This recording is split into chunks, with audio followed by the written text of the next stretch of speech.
Hello, my absolutely beautiful Capricorn friends, and welcome to your horoscope for August of 2021. For Capricorn this month, I'm actually very excited to talk about Uranus going retrograde in your fifth house. I think that this will be a very welcome shift of energy for you, mostly because Uranus comes along, brings this surprise, or it brings an instability to certain areas of our life, in this particular case, your fifth house. So it really shakes some things up. But the way that it works is that Uranus introduces external circumstances, and then we need to see if internally we are free and agile enough to actually navigate them with some fluid and some flow and some freedom around it. But now, as Uranus is going to take this retrograde, you're actually going to have, I think, this sense, Capricorn, of adventure, of some pleasure, of some, I want to, from an internal perspective, I want to change. I want to have a different experience in this particular area. And I am quite excited to talk about that for you this month. It's not every month that I'm really excited about an outer planet retrograde, but I do feel like this one is important and will be good. Not to mention that we had a full moon in July in the energy of Aquarius at 1 degree. And this month we will have another full moon, but this one will be at 29 degrees of Aquarius. So a continuing conversation that has been going on in your second house around finances, around how you make money, around your value, your self-esteem. All of these things I think are going to be a part of this continuing conversation, and we can see how it fits into the puzzle this month. So let's jump in here and take a look so I can get you in and get you out and enjoying August, okay? Right at the beginning of the month, we're going to see that we have a new moon happening at 16 degrees of Leo. So the new moon is the time when we're going to plant our seeds of intention. We want a fresh perspective.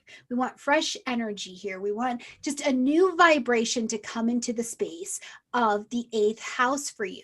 Now, in the 8th house, this is joint resources. So whether it's, joint money, joint bank accounts, joint connection, I like to use the word intimacy because it means you see into me. It also means we are deeply tied to each other. So whether that's you and another person, you and a bank, you and trauma from your past, whatever this looks like, you are deeply attached to what's happening in this particular area.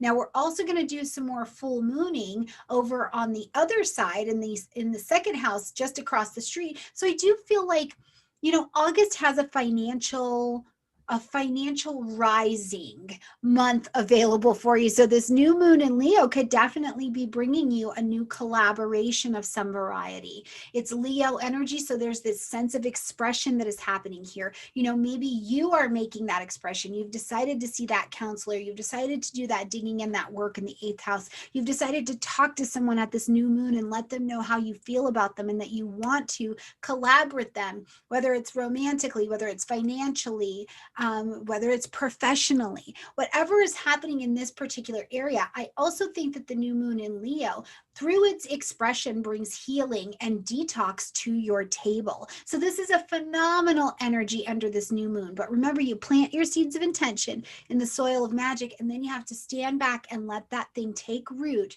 take it all the way down to the ground, and then bloom from there, okay? Now, as we get to the 11th of the month, we're going to see Mercury actually move on, get into the energy of Virgo, where it has home court advantage because it is the ruler of Virgo.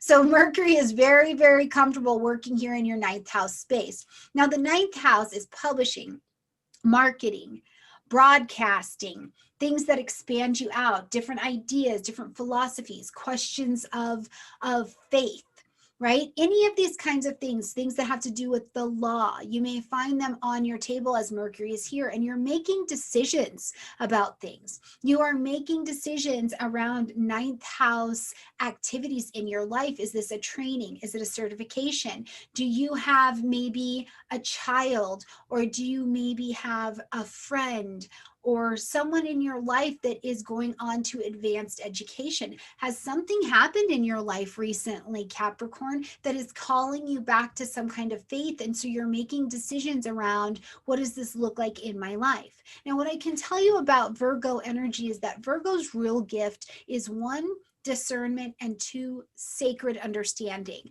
So Virgo helps with discernment here, Capricorn, by helping you to prioritize your peace, to prioritize your thinking, to prioritize your philosophies that ground your life. Whatever it is, Virgo in this 9th house area is getting you tidy and getting you organized. Now, you are going to have this Uranian energy also happening in the 5th house with Mars and Venus here. I think, what are your ideas and rearrangements that are happening for you mentally and philosophically around relationships and what that looks like in your life? There could definitely be some health and some work there.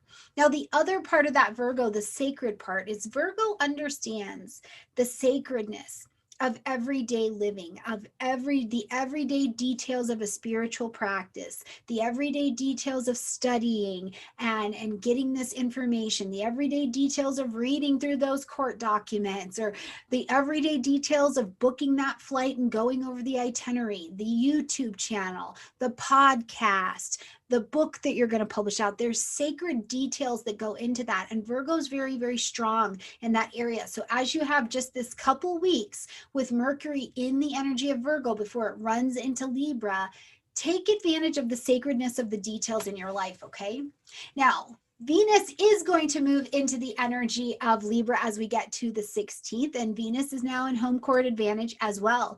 As Venus moves home into Libra, it lights up your 10th house space. This is the space of the career, the midheaven, the soul level calling, but I also like to call it the house of your reputation. So whether it's professionally or just publicly that we see Venus bringing her blessings into this area, Venus is an attracting energy. So you could be attracting a job to you, attracting a promotion, attracting some kind of attention to you in some way, shape, or form, attracting a financial bump up. That would be okay too. But because this is Libra energy, I think the way that it works is that professionally, maybe what happens is you do a phenomenal presentation and someone else, because Libra is a partnership energy, so someone else comes to you in an acknowledgement. There's a cooperation, there's a collaboration, there's a partnership around that in some way, shape, or form. And that's how the acknowledgement gets to the table. Now, I never like to leave off Venus's ability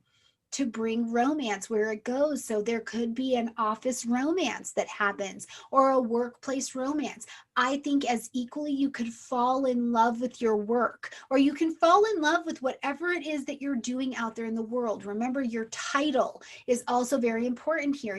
Are you a mom? Are you a dad? Are you a grandma? Are you a volunteer? And Venus comes to this area, and not only are you getting some accolades, some appreciation, some attention for what you're doing, but you're falling in love with your role, right? This could definitely be a representation of Venus in this particular area. Now, when we get to the 19th, we will see Uranus take that retrograde that I've been talking about since the beginning of the video. And instead of Uranus coming here and just showing you all of these external things in the 5th house, from the children, the way you need to express yourself, play, joy, pleasure, taking a risk, romance, right? Instead of it shining all of these external things in your life that you're like, that's kind of a mess. Now, I think that Uranus's retrograde gives you an opportunity to integrate everything you've seen that are your actions, your attitudes, and your behaviors that aren't actually letting you feel like you're free in this area. It feels like something maybe is still stuffy here. And as Uranus is retrograde, you get this internal motivation to have the freedom, to have the joy, to have the play. And so you begin to move towards it in a different way, where externally you're not being forced in a position to have to change. Internally, you're manifesting, driving yourself in the direction of that freedom. I think it's a gorgeous energy. So things around children, things about what you think romantically, different kind of romantic partners, different ideas of what is your own expression could definitely be things that we see happening for you in this area. On the 22nd, we're going to have a full moon at 29 degrees of Aquarius, just across the street from that beautiful sun shining over there in Leo energy. Now, as we're experiencing this full moon, the full moon says that we need to end something, acknowledge something, or make an adjustment. Okay.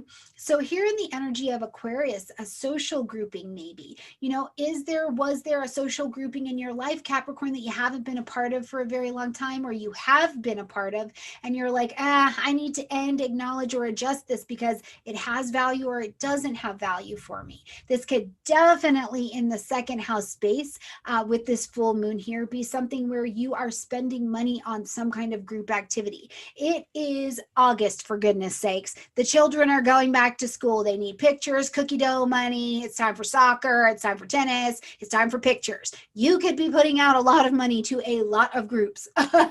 Okay. And if you have a business, maybe it's time to pay all of these certain kind of bills and things like that too. But whatever it is, your insides in that very Aquarian energy are wanting to know that around your money, you have a tribe. There's a friendship. There's a freedom. There's a safety that's happening there. And your 8th house energy, that Leo energy, wants you to shine your own special sauce and do your own thing. So somewhere between your insides and your outsides in that opposition, what's the compromise that you meet in the middle, Capricorn, that allows you to do both things, be both yourself and part of the group, right? So you'll have to consider where these angles are happening in your own chart. Now, later in the day, the sun is going to move on also on the 22nd into the energy of Virgo, bringing light, heat, life, and vitality to this 9th house space. So now you are motivated for some kind of expansion. You are motivated for broadening and rising your horizons and this particular energy. And I actually love this for you because it's a sacred space, I think, with Virgo here, where truly, if your thinking has been one way for a very long time, Capricorn, this energy is going to show you some kind of expansion. But also, if you do have legal things going on, or you had to go to court, or there's paperwork or something like that, we would see it happening somewhere in this next solar cycle of Venus, or of the sun moving through Virgo. Okay, so keep your eyes on that. Now, as we get ready to wrap up this month, we're going to see Mercury move over into the energy of Libra. Mercury will travel through Libra for quite some time in its full cycle because we're going to retrograde in this energy as well. So as Mercury moves into Libra, into this 10th house space, one of the things I think happens is any contracts, any negotiations, Mercury busies the area that it goes into. So in your work life, you could just be busy. You could be having more conversations. Those conversations could be with people who are in a position of authority, or maybe you're in a position of authority and you're having conversation with coworkers or employees or something like that. You could be having conversations with the government. Any of these kinds of things will come to your attention, but this is like the beginning of it. And then you'll get to review this. Maybe it's a project that lands on your table for your own business, and you'll get to review it as we get to the retrograde cycle, and we get to see some resolution to all of this by the time we close out 2021. So keep in mind that this is a movement of Mercury into Libra, but I think this is just the jumping off place where we're starting some cosmic negotiations, okay? All right, my beautiful Capricorn friends, I hope you have a phenomenal month. I can't wait to see how this plays out for you. Please remember to grab your own personal chart so you can see the nuance of where this is happening in your personal energy. You can go to astro.com, get a free chart, get one from me, order a chart from an astrologer you love and you're working with, whatever you got to do to get your personal chart so you can see how this is playing out. All right, my beautiful friends, like this video, comment, share, subscribe. I love you a ton, and I'll see you next month. Bye, everyone.